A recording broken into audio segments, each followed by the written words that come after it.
भगवान का धन्यवाद करते हो कि भगवान ये तेरी कृपा है जो मुझे मिल रही है। तो लोग सड़कों किनारे बैठे हाथ फैलाए बैठे हैं, भूख से मर जाते हैं, कोई देता नहीं है। आपकी कृपा है जो मुझे ये मिला है।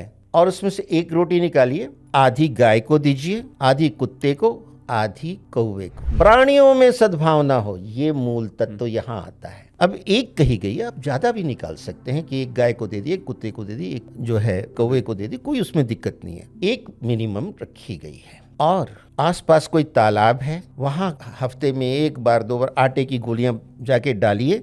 जैसे ही डालेंगे मछलियां इतनी सेंसिटिव फौरन सभी का ठीक हो जाता है और आपको इतना आनंद आएगा। आप क्या डाल रहे हैं? आटे की गोली मछली को, लेकिन मछली है कहाँ? जल के अंदर।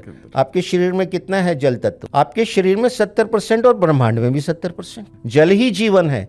आप उनके साथ कनेक्ट हो गए और ये भचक्र की अंतिम राशि मीन है। आप कहाँ कनेक्ट हो रहे हैं आपको समझ ही नहीं। आप कह रहे हैं मैं तो दाना डाल रहा हूँ मछलियों को, इससे क्या हो जाएगा? आपका त्रिनेत्र खुलेगा जब आपको पता लगेगा कि क्या हो जाएगा। और ये सब मैनिफेस्टेशन के तरीके हैं। अब आप पक्षियों को दाना डालिए। अब आप जो जल तत्व से तो कनेक्ट हो गए मछली को, आपने पक्षियों को दाना डाला। पक्षी कहाँ जाते हैं? दाना खा के कहाँ उड़ते हैं? आकाश की तरफ। आकाश तत्व से कनेक्ट हो गए। पंच महाभूत तत्व क्या है?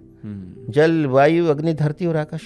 जल से कनेक्टेड, वायु से कनेक्टेड, और अग्नि जो सूर्य को जल दिया आपने, धरती पे तो आप खड़े ही हैं। अब जब आपने पक्षियों को दिया तो वायु तत्व भी उसमें आ गया। हवा में उड़ते हैं, जो बोलते हैं ना एयर लॉजिस्टिक। करेक्ट। अब बाकी क्या बचा? पाताल से आप अभी तक दूर हो। पाताल में भी जीवन है, राजा बलि का राज है वहां। और पाताल में कौन रहता है? सर्प, चूहे, कीड़े मकोड़े। उनसे कनेक्ट होना है। प्राणियों की सद्भावना अभी पूरी नहीं हुई है।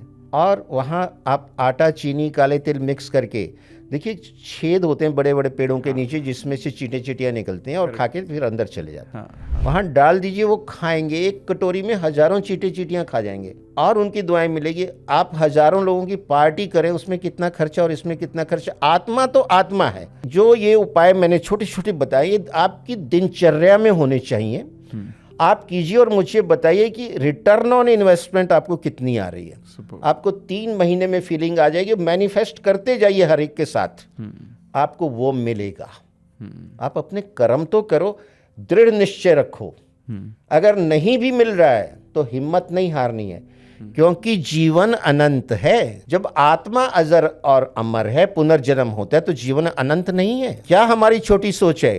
हम 10 साल में मर जाएंगे, 20 साल में मर जाएंगे, फिर क्या होगा? कुछ नहीं होगा। सृष्टि भी ऐसे चलेगी और ज्यादा अच्छी चलेगी और हो सकता है तुम्हें और अच्छा जन्म मिले। कर्म तो करो।